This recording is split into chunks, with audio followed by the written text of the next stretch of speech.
A palace so expensive it destroyed the family that owned it. Blenheim Palace stands in Oxfordshire, England, one of the most magnificent country houses ever built. The baroque facade, the towering columns, the meticulously designed gardens, over 3 centuries of British aristocratic history, have unfolded within its walls and across its grounds. But before it became a tourist attraction, before it housed Winston Churchill's birth, before it symbolized British grandeur, it was a financial catastrophe. The palace rose slowly from the Oxfordshire countryside in the early 18th century. The construction took decades.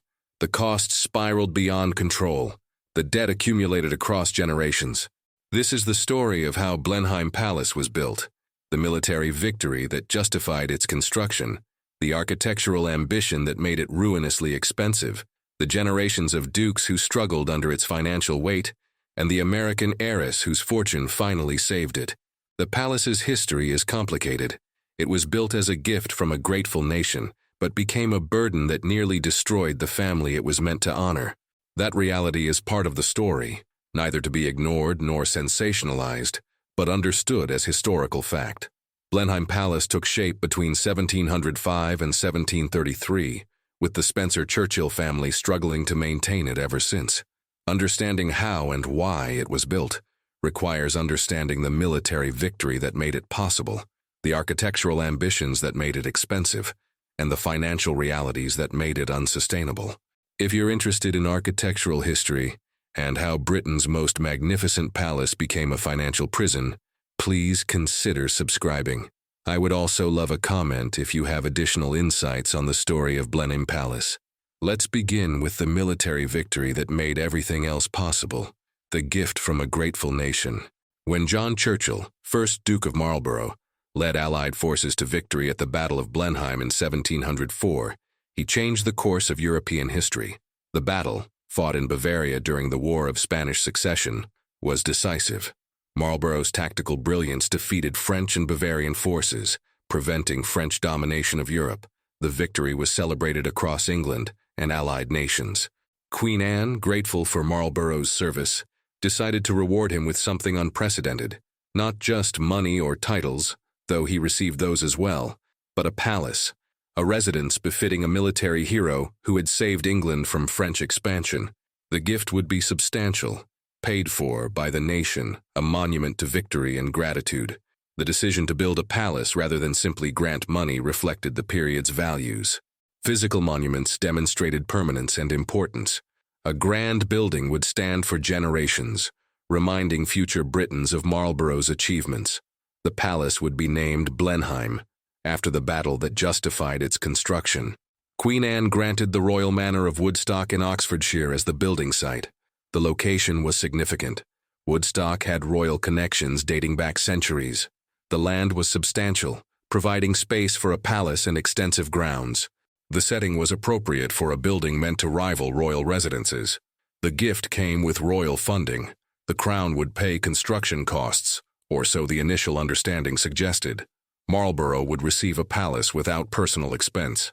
The arrangement seemed generous and appropriate for a national hero. But the understanding about funding would prove problematic as costs escalated and political circumstances changed. The decision to build Blenheim established expectations that would shape the project. The palace should be grand enough to honor a major military victory. It should reflect national gratitude and Marlborough's elevated status. It should be permanent, built to last centuries. These expectations would drive architectural decisions that made the building extraordinarily expensive. Marlborough himself had ambitions for the palace. He wanted a residence that would establish his family among England's greatest aristocratic houses. The building should impress visitors and demonstrate the Duke's importance. It should provide appropriate setting for entertaining, for displaying art and treasures, for maintaining the social position his military success had earned. The Duchess of Marlborough, Sarah Churchill, also had strong opinions. She was politically influential, personally forceful, and deeply involved in planning. Sarah's relationship with Queen Anne was close initially, giving her considerable influence.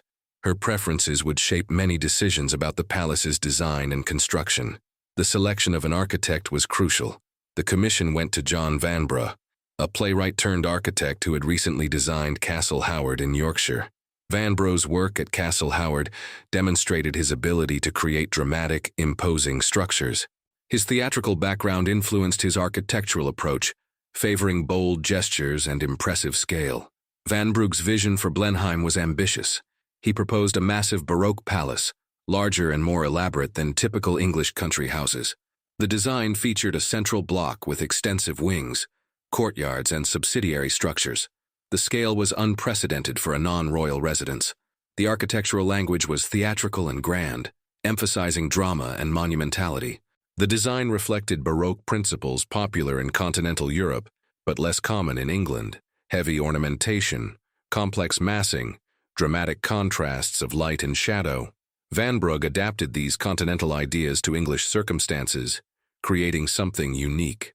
The result would be impressive but also expensive and controversial. Marlborough approved Vanbrugh's ambitious design. The Duke wanted a palace that would establish his legacy.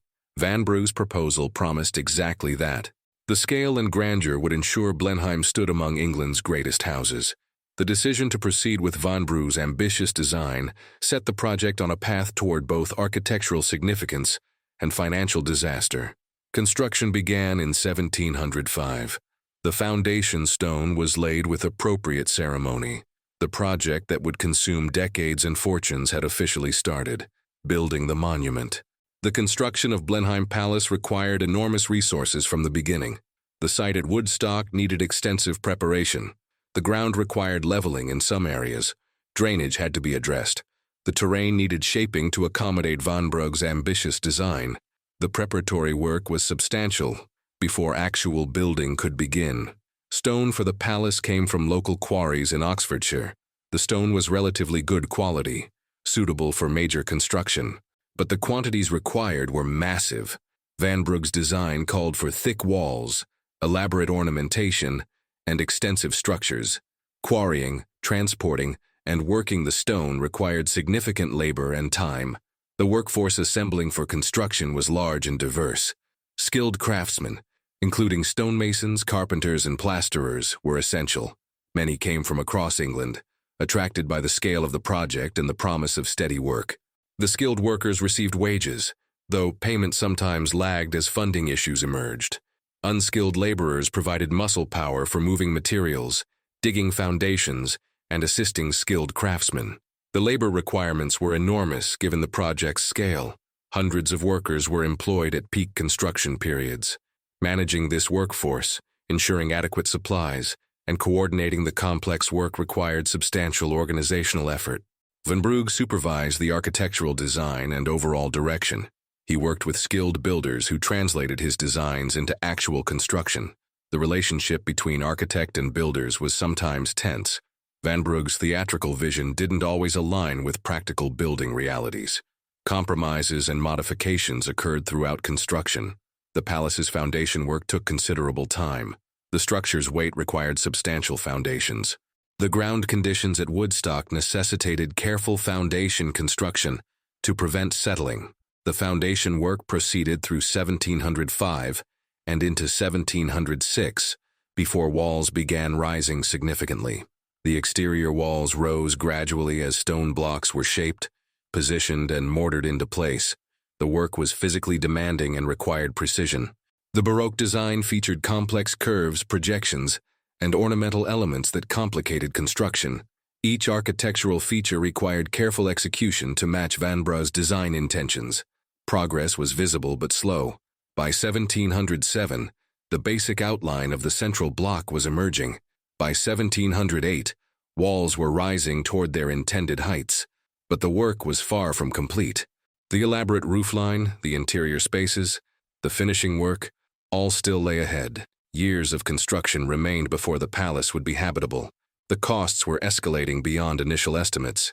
Vanbrugh's ambitious design required expensive materials and skilled labor.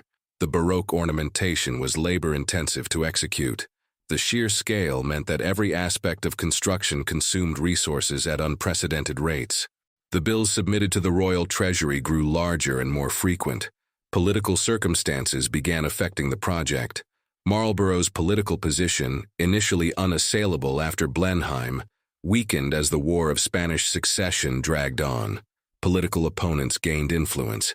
The Duchess of Marlborough's relationship with Queen Anne deteriorated, partly over political disagreements and partly over personal conflicts. The political support that had initiated the palace project was eroding.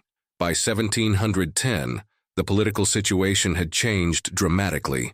The Tory party gained power, and they were less sympathetic to Marlborough than the previous Whig government.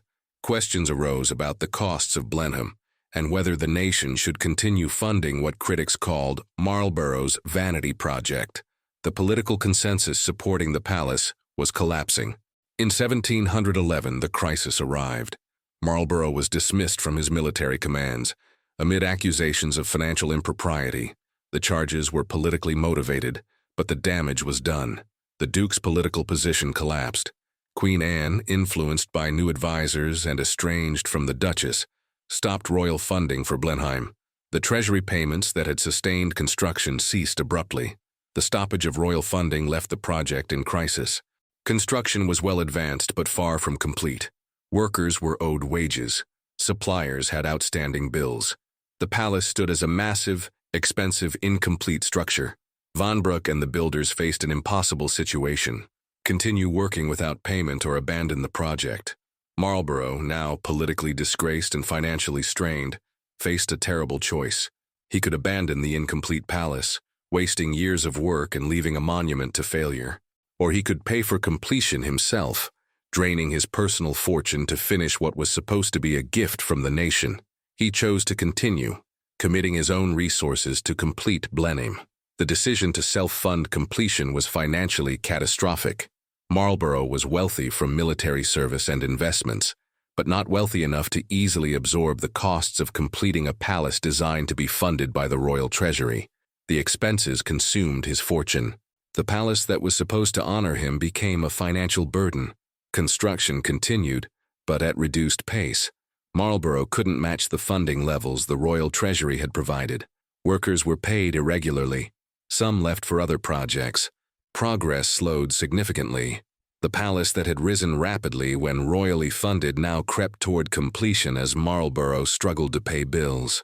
The Duchess of Marlborough took increasingly active role in managing construction after royal funding stopped. Sarah was practical and forceful. She clashed repeatedly with Vanbrugh over costs and design decisions. The Duchess wanted to reduce expenses and complete the palace as economically as possible. Vanbrugh wanted to maintain his architectural vision. The conflicts were bitter and personal. The relationship between Vanbrugh and the Duchess deteriorated completely. Sarah blamed Vanbrugh for the excessive costs. Vanbrugh blamed Sarah for interfering with his design and undermining the project. The personal animosity made collaboration impossible. Eventually, Vanbrugh was effectively dismissed from the project, though the exact circumstances are disputed in historical accounts. After Vanbrugh's departure, other architects and builders completed the work under the Duchess's direction. The focus shifted from architectural grandeur to practical completion. Some of Vanbrugh's more elaborate plans were simplified or abandoned. The goal became finishing the palace so the family could occupy it, not achieving perfect realization of the original vision. The Duke of Marlborough died in 1722. The palace was still incomplete.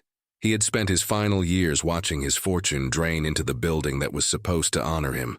The gift from a grateful nation had become a financial curse. Marlborough died before he could properly enjoy the palace his victory had earned. The Duchess of Marlborough continued pushing for completion after her husband's death. Sarah was determined that Blenheim would be finished, partly to honor her husband's memory, and partly because she had invested too much to abandon it. She continued funding construction from the estate's resources and her own considerable wealth. Blenheim Palace was finally completed in 1733, 28 years after construction began. The Duchess had achieved completion, but at enormous cost.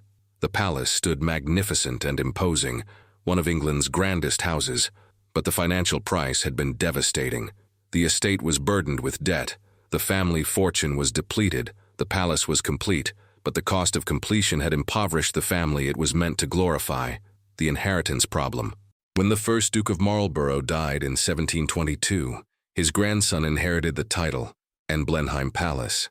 The inheritance included not just a magnificent building but also substantial debts accumulated during construction. The second Duke inherited both glory and financial burden. This pattern would repeat across generations. The second Duke of Marlborough, also named John Churchill, was only 24 when he inherited. He received a palace that required enormous resources to maintain. The building was massive, requiring armies of servants to operate. The grounds needed constant attention. Repairs were ongoing. The costs of simply maintaining Blenheim were substantial, even without the construction debts.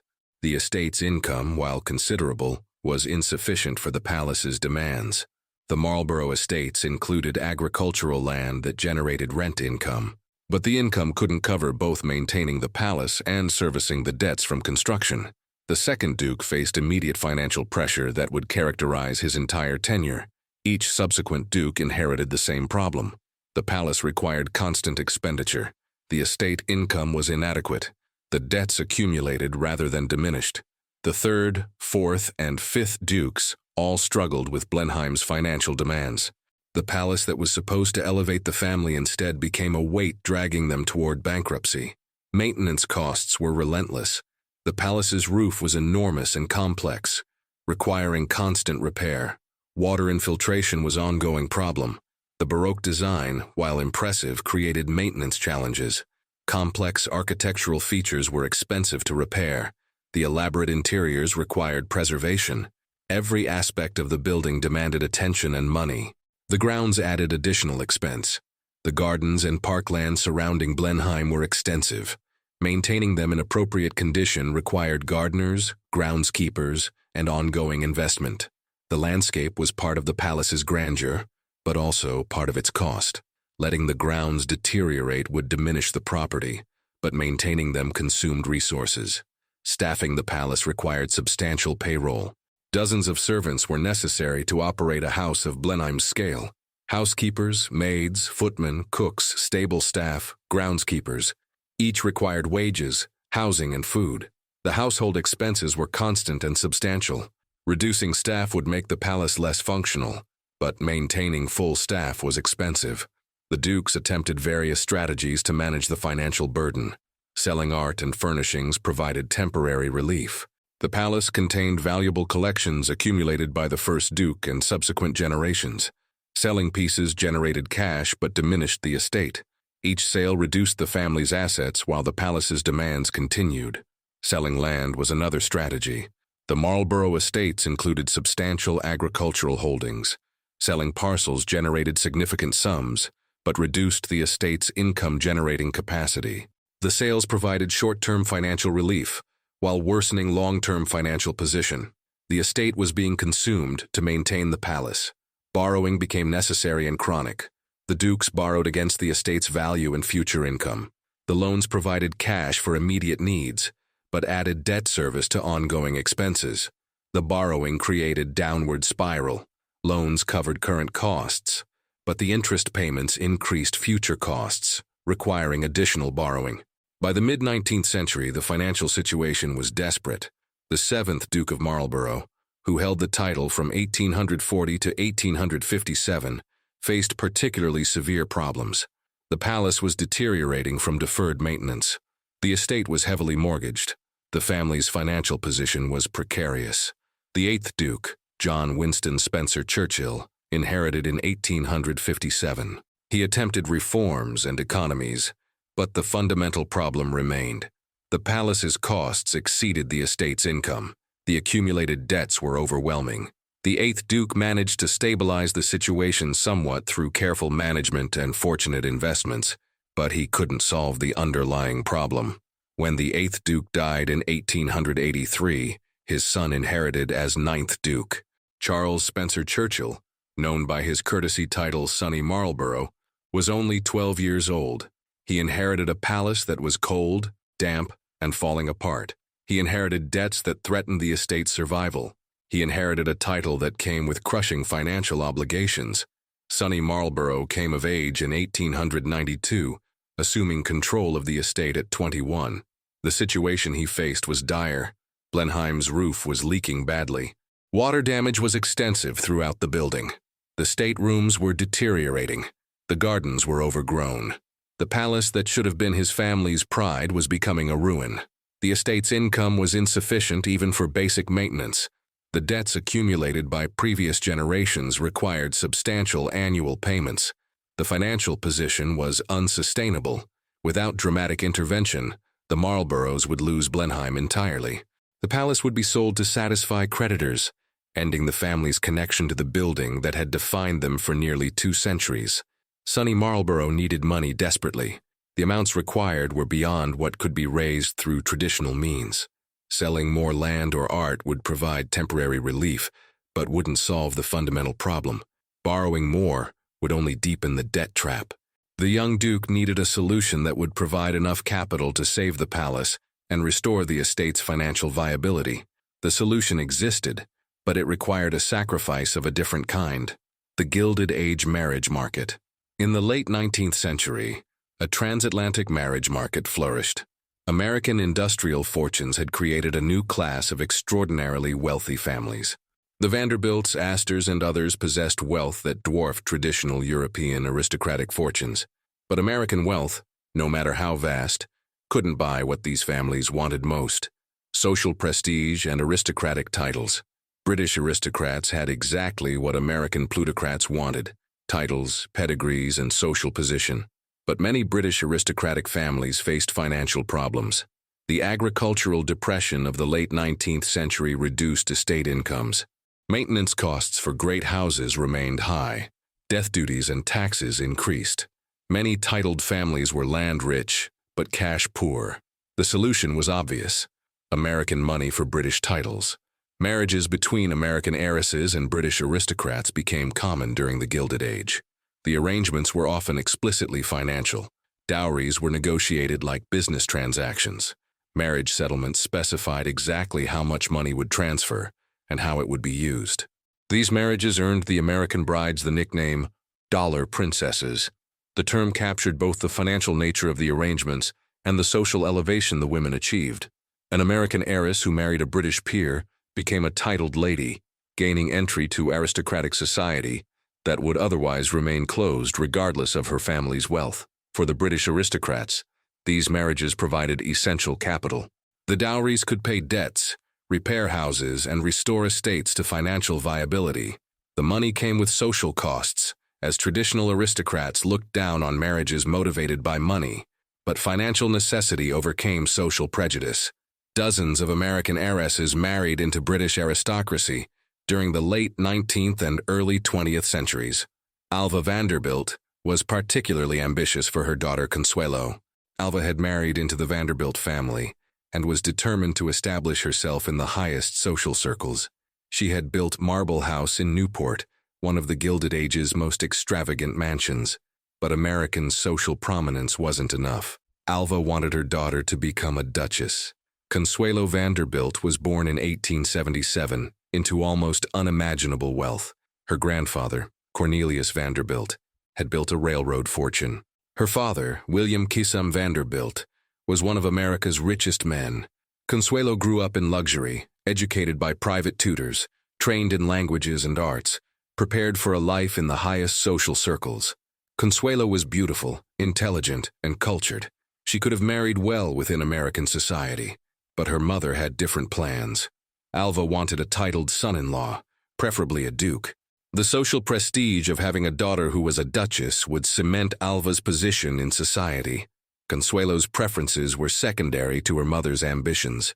Consuelo fell in love with Winthrop Rutherford, a handsome American from a respectable family. Rutherford was suitable by most standards, but he lacked a title. Alva forbade the relationship. When Consuelo persisted, Alva became more forceful. The confrontations were bitter. Consuelo wanted to marry for love. Alva insisted on a titled marriage. The Duke of Marlborough entered the picture in 1894. Sonny Marlborough was young, titled, and desperately needed money. Alva Vanderbilt had a daughter and a fortune. The match was proposed through intermediaries. The negotiations focused on financial terms rather than personal compatibility. The arrangement was essentially a business transaction. The dowry negotiations were explicit and detailed. Alva offered $2.5 million in railroad stock. an enormous sum equivalent to approximately $75 million today. Additionally, Consuelo would receive $100,000 annually. The money would transfer to the Duke upon marriage, available immediately for Blenheim's restoration. For Sonny Marlborough, the offer was salvation. $2.5 million would pay the estate's debts, repair the palace, restore the gardens, and establish financial stability. The annual income would cover ongoing maintenance. The marriage would save Blenheim and secure the family's future. The financial terms were too advantageous to refuse. For Consuelo, the arrangement was a prison sentence. She didn't love the Duke. She barely knew him. She was being forced to marry for her mother's social ambitions and to save a palace she'd never seen. Consuelo resisted desperately. She pleaded with her mother. She argued, cried, and refused. But Alva was implacable. Alva's pressure campaign was relentless and cruel. She claimed illness, suggesting that Consuelo's resistance was killing her. She threatened to cut Consuelo off financially. She isolated Consuelo from friends and potential allies. She made clear that refusal was not an option. Consuelo would marry the Duke of Marlborough, or face complete estrangement from her family. Consuelo finally surrendered. Exhausted by her mother's pressure and seeing no escape, she agreed to the marriage. The engagement was announced in 1895. The wedding was scheduled for November. Consuelo had lost her battle for independence. She would become the Duchess of Marlborough and save Blenheim Palace, regardless of her own wishes or happiness. The wedding preparations proceeded with appropriate grandeur. The ceremony would take place at St. Thomas Church in New York. The event would be the social occasion of the decade. Hundreds of guests were invited. The press covered every detail. The marriage of an American heiress to a British duke was news that fascinated both societies. Consuelo went through the preparations in a state of misery. She was trapped in an arrangement she hadn't chosen, marrying a man she didn't love, sacrificing her happiness for her mother's ambitions and a palace's survival. The wedding approached like an execution date. Tears at the altar. On November 6, 1895, Consuelo Vanderbilt married Charles Spencer Churchill, 9th Duke of Marlborough, at St. Thomas Church in New York. The ceremony was magnificent. The church was filled with flowers. The guest list included the cream of American and visiting European society. The press described every detail of Consuelo's dress, the decorations, the attendees. But the bride cried throughout the ceremony. Consuelo walked down the aisle in tears. She stood at the altar crying. She spoke her vows through tears. The witnesses saw a young woman in obvious distress being married against her will. The image of the crying bride became one of the most famous and tragic scenes of the Gilded Age. The marriage was legal and binding despite Consuelo's obvious unwillingness. The ceremony proceeded to completion. The Duke and Duchess of Marlborough were officially married. The financial arrangements took effect immediately. The $2.5 million dowry transferred to the Duke's control. The money that would save Blenheim Palace had been secured. After the ceremony, the newlyweds departed for their honeymoon and eventual journey to England. Consuelo left America as a duchess, but also as a prisoner of an arrangement she hadn't chosen. The marriage that should have been joyful was instead a source of misery from its first moments. The couple arrived at Blenheim Palace in late 1895. Consuelo saw for the first time the building her fortune would save. The palace was magnificent in scale and architecture, but it was also cold, damp, and deteriorating. The state rooms were impressive but uncomfortable. The private quarters were drafty and poorly heated. Blenheim was grand but not welcoming. The Duke immediately deployed Consuelo's dowry for the palace's restoration. The roof received urgent repairs, stopping the water infiltration that had been damaging the interior. The state rooms were redecorated, restoring them to appropriate grandeur. The gardens were restored, bringing back the designed landscapes that had become overgrown. The money worked quickly, transforming the palace from deteriorating ruin to magnificent showplace. The restoration took several years but was comprehensive. Blenheim was saved. The building that had been falling apart was restored to glory. The gardens that had been neglected were brought back to their designed beauty. The palace became again what it was meant to be, one of England's grandest houses. Consuelo's money had achieved what generations of Marlboroughs couldn't: financial stability and physical restoration. But the marriage that saved the palace was loveless and unhappy from the beginning. The Duke and Duchess had little in common. Sonny was reserved, formal, and focused on his duties as a peer. Consuelo was more open, cultured, and interested in social causes. They had been brought together by financial necessity, not personal compatibility. The foundation for a happy marriage didn't exist. The couple's relationship was cold and distant. They maintained separate lives within the palace. The Duke focused on his political career and estate management. The Duchess involved herself in charitable work and social activities. They fulfilled their public duties as Duke and Duchess, but their private relationship was minimal and strained. Consuelo bore 2 sons, ensuring the succession.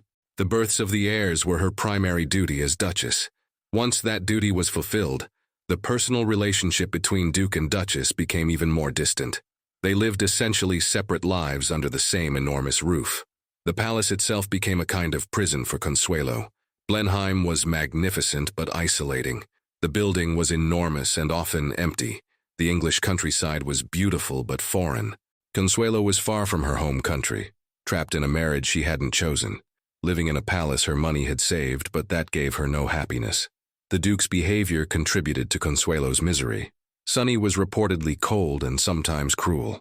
He gambled heavily, often losing substantial sums. He had affairs, making little effort to hide them. He treated Consuelo with formal courtesy in public, but with indifference or hostility in private. The marriage was not just loveless but actively unhappy. Consuelo found some satisfaction in charitable work. She involved herself in social causes, using her position as Duchess to support various philanthropic efforts. The work gave her purpose and allowed her to make positive contributions. But charitable work couldn't compensate for the fundamental unhappiness of her marriage and situation. The couple separated in 1906, 11 years after their wedding. The separation was initially informal, with the Duke and Duchess living apart but maintaining public appearances when necessary. The separation acknowledged what had been obvious for years. The marriage had failed completely. The financial arrangement had succeeded in saving Blenheim, but the personal relationship had been a disaster. The formal divorce came in 1921, after changes in British law made divorce somewhat easier. The divorce was granted on grounds of desertion. Consuelo was finally free of the marriage that had been forced upon her 26 years earlier. The divorce ended her legal connection to the Duke and to Blenheim Palace. After the divorce, Consuelo remarried. Her second husband was Jacques Balsan, a French aviator and industrialist. This marriage, chosen freely, was reportedly happy. Consuelo lived in France and America, finally free to live as she chose. She involved herself in charitable work and enjoyed a social life on her own terms. In 1953, Consuelo published her memoirs titled The Glitter and the Gold. The book told her story, including the forced marriage and her unhappy years as Duchess of Marlborough. The memoirs were candid about her mother's pressure, the loveless marriage, and her eventual escape. The book provided Consuelo's own account of events that had fascinated society for decades. Consuelo died in 1964 at age 87. She had lived long enough to see her forced marriage become historical curiosity rather than current scandal. She had found happiness in her second marriage and satisfaction in her charitable work. But the years as Duchess of Marlborough, the years when her fortune saved Blenheim Palace, remained the defining episode of her public life. The palace she had saved continued as the Marlborough family seat. Blenheim remained magnificent, one of England's greatest houses. The building stood as testament to architectural ambition and aristocratic grandeur, but it also stood as monument to the human cost of maintaining such grandeur. Consuelo's sacrifice, her forced marriage, and years of unhappiness had been the price of Blenheim's survival. The Churchill connection. Winston Churchill was born at Blenheim Palace on November 30, 1874. His father, Lord Randolph Churchill, was the third son of the 7th Duke of Marlborough. Winston's birth at Blenheim connected him to the palace throughout his life, though he never lived there permanently. Winston grew up aware of Blenheim's significance and its problems. The palace represented his family's glory, the monument to his ancestors' military genius, but it also represented the financial struggles that had plagued the family for generations. Winston witnessed the difficulties his relatives faced, maintaining the enormous house. Winston's relationship with his cousin Sonny, the 9th Duke, was complex. They were family, but their circumstances were very different.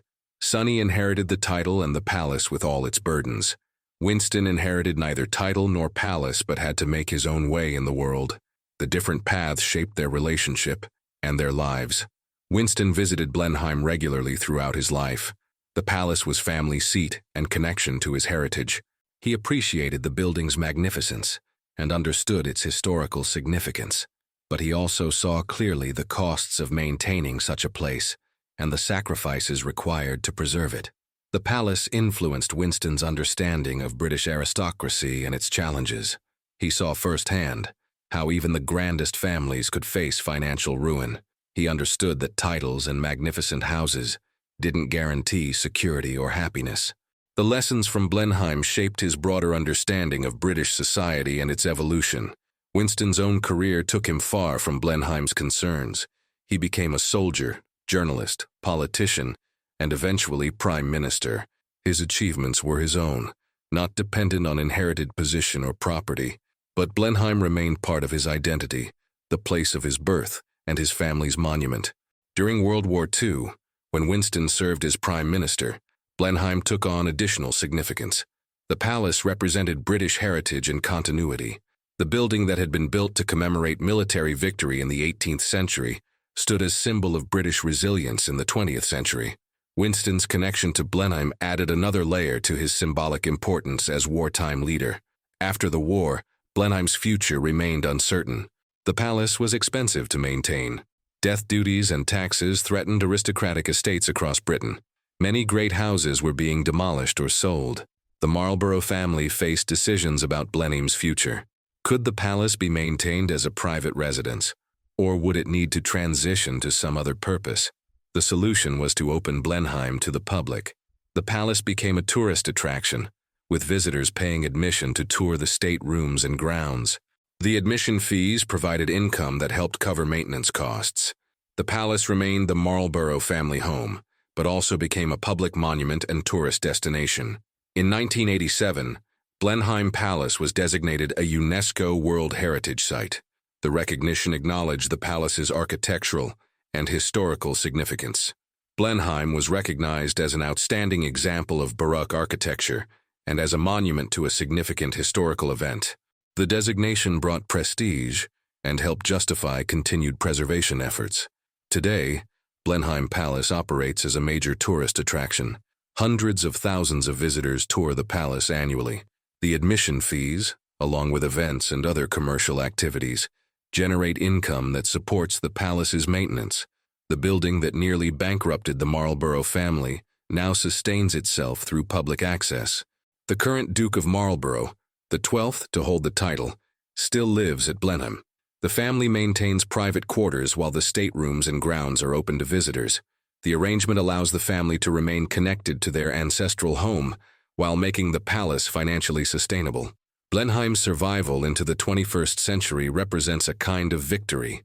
The palace that was built at ruinous cost, that burdened generations of Marlboroughs, that required an American heiress's sacrifice to save, still stands magnificent and intact.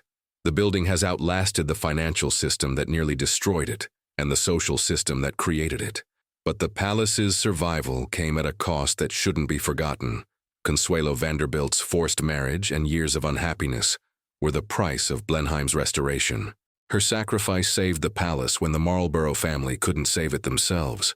The magnificent building that visitors admire today exists partly because a young woman was forced to marry against her will and spent years in a loveless marriage. The legacy. Blenheim Palace stands today as one of England's most magnificent buildings. The baroque architecture, the extensive grounds, the historical connections, all make it a significant cultural monument. Visitors tour the staterooms, walk the gardens, and learn about the palace's history. The building functions successfully as both tourist attraction and family home. But understanding Blenheim's full history requires acknowledging the costs of its creation and preservation. The palace was built at ruinous expense, consuming the fortune it was meant to honor. It burdened generations of Marlboroughs with debts and maintenance costs they couldn't afford. It was finally saved by an American heiress who was forced into marriage to provide the necessary money. The palace represents both achievement and excess. The architecture is genuinely magnificent, one of the finest examples of English Baroque. The building successfully commemorates the military victory that justified its construction, but the scale and expense were excessive, creating financial burdens that plagued the family for nearly 2 centuries. Consuelo Vanderbilt's story is central to understanding Blenheim's history. Her forced marriage and unhappy years as Duchess were the price of the palace's survival. Without her fortune, Blenheim would likely have been sold or demolished in the late 19th century. The building stands today partly because of her sacrifice. The modern acknowledgement of Consuelo's story is important. Tours of Blenheim discuss her role in saving the palace. Her portrait hangs in the staterooms. The story of the Dollar Princess who saved Blenheim is part of the narrative presented to visitors. This acknowledgement recognizes that the palace's preservation came at human cost. The broader pattern of Gilded Age marriages between American heiresses and British aristocrats is also part of Blenheim's story. Consuelo's marriage was one of many such arrangements. The transatlantic marriage market represented a kind of transaction, American money for British titles. The arrangements benefited both parties financially and socially, but often at the cost of personal happiness. These marriages raise questions about the value of preserving aristocratic institutions and properties. Was saving Blenheim Palace worth forcing Consuelo into an unwanted marriage? The question is uncomfortable but legitimate. The palace is magnificent and historically significant, but its preservation required real human sacrifice. Modern perspectives on these questions differ from those of the Gilded Age. Contemporary values emphasize individual choice and personal happiness over family ambition and social position. The idea of forcing someone into marriage for financial reasons is now generally considered unacceptable. But, in the late 19th century, such arrangements were common and socially accepted, at least among the classes involved. Blenheim's survival also raises questions about the sustainability of maintaining such enormous private residences. The palace required extraordinary resources to build, and has required extraordinary resources to maintain. The costs have been manageable only through unusual circumstances: royal funding, then personal fortunes, then an American heiress's dowry, and finally, commercial operation as a tourist attraction. The transition to commercial operation represents a kind of solution to the sustainability problem. By opening to the public and generating income through admissions and events, Blenheim can fund its own maintenance. The palace is no longer purely a private residence, but has become a public monument that happens to include private family quarters. This model has been adopted by many British country houses facing similar challenges. Opening to the public provides income while preserving historically significant buildings.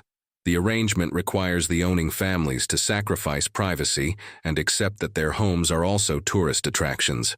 But the alternative is often selling or demolishing buildings that can't be maintained privately. Blenheim's story is thus both unique and representative. The specific circumstances, the military victory, the architectural ambition, the American heiress, are unique to Blenheim. But the broader pattern of aristocratic financial struggle and the challenge of maintaining great houses is common to many British estates. The palace today serves multiple purposes. It remains the Marlborough family home, maintaining the connection between family and building that has existed for over 3 centuries.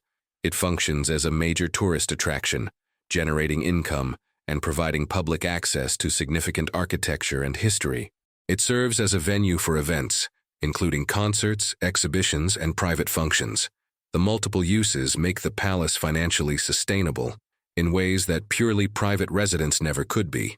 Visitors to Blenheim encounter a building with complex history.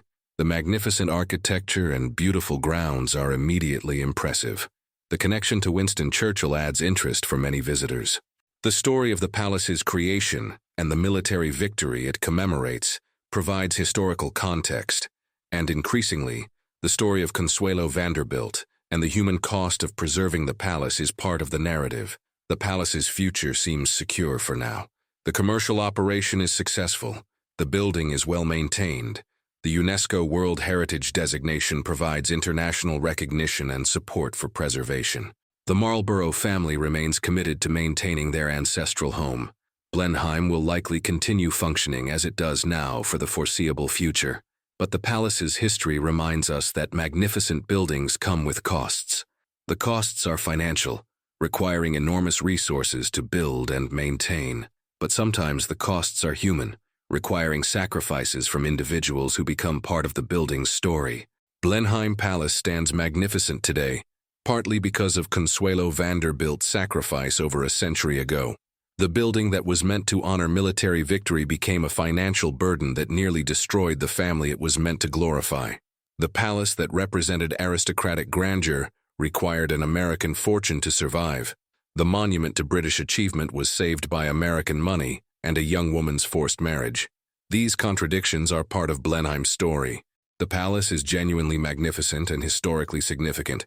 It's also a monument to excess and to the human costs of maintaining aristocratic grandeur. Both aspects are true. Understanding Blenheim fully requires acknowledging both the achievement and the cost. If you found this exploration of Blenheim Palace's construction and history valuable, please consider subscribing for more documentaries about architectural and historical subjects. Thank you for watching.